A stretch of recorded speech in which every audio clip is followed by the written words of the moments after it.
This is one of my favorite. This is kind of a combination of two of the features, combining the feature I probably use the most, honestly, are the 3D array tool, which is, I mean, about as simple as you can get, right? Well, if you need a bunch of parts real quick, it's that quick. If I click create array, it will line all of these up and give it to us. I'm going to do a few other things with this as well. Um, but that's how fast that one works. We're also going to add labels. So if you need to serialize or identify your parts in any way, again, you don't have to go into CAD, type it all out, save as, type it all out, save as, right? That gets really repetitive really fast. So what we can do is add our labels, and you do that by right-clicking and add a label to this body. And now we've got this nifty little label plate popping up.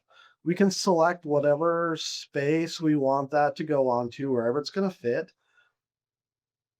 We can emboss or deboss.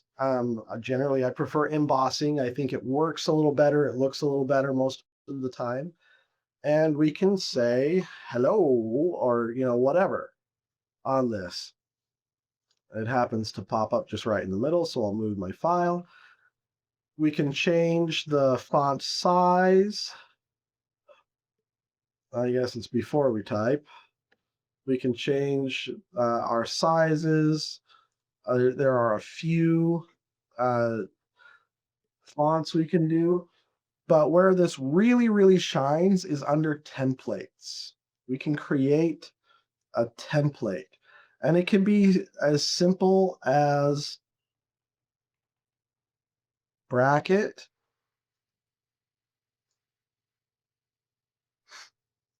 and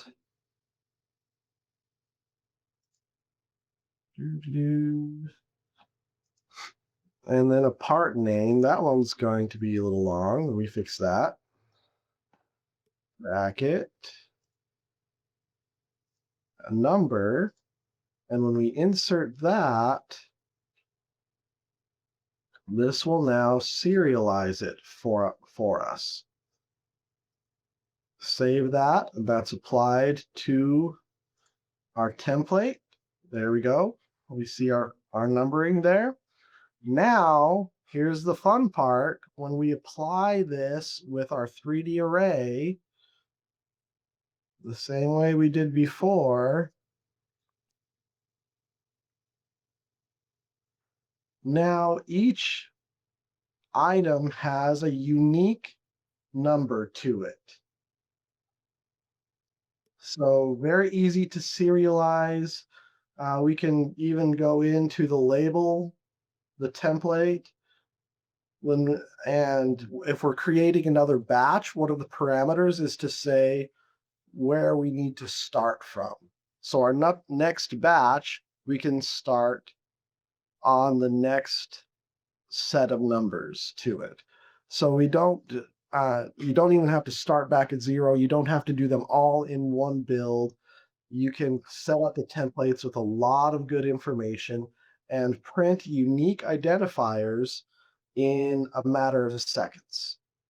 So I really love those two features, especially the 3D array tool. If I'm printing a bunch of parts, a bunch of the same part, I just go into 3D array, one, two, three, away we go.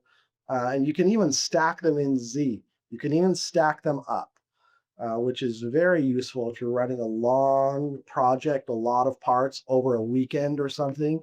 You can just stack them all up, hit print, and go. It's awesome.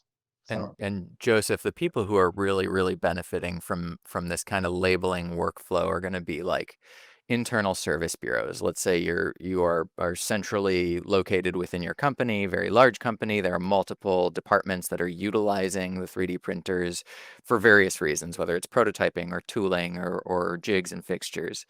Being able to run multiple parts on a build with different stakeholders to whom, maybe two of these parts are going to go over to this department, two of these parts are going to go to that department. for the operator of the printer to be able to keep track of those things with text literally on the geometry, um, saves an awful lot of time, not just not needing to go into CAD to put that text in place, but also not needing to necessarily sort out the parts and figure out why Department A didn't get two of their three ordered geometries. Right. Yeah, you don't have to serialize it. You can label it batch 1 and print a ton of ones. Batch 2 goes to this group, batch 3 goes to that group. Yeah, there are a lot of options with that labeling program, and it's super useful. Well, and to go one step further, because I suspect a couple of folks on this call are familiar at least with the free version of GrabCAD. You might be thinking, well, why do I need the array tool? I can just either copy and paste many times and arrange the tray, or right click on the part, say duplicate X a number of times, and then arrange the tray. What's nice about the array tool is it will honor the location of the part on the build platform. So Yes. when you hit arrange tray, you're hoping for the best as far as how the algorithm wants to lay everything out. Yeah. Sometimes. Yeah. Uh, Yeah, like yeah, they'll go, yeah, we can kind of fit over here.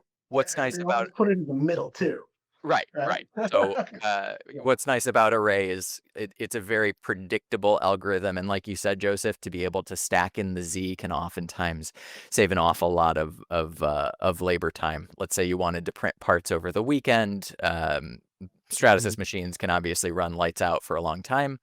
Um, Not needing to come in over the weekend to take the tray out, put a new tray in, and get the ball rolling on the next one.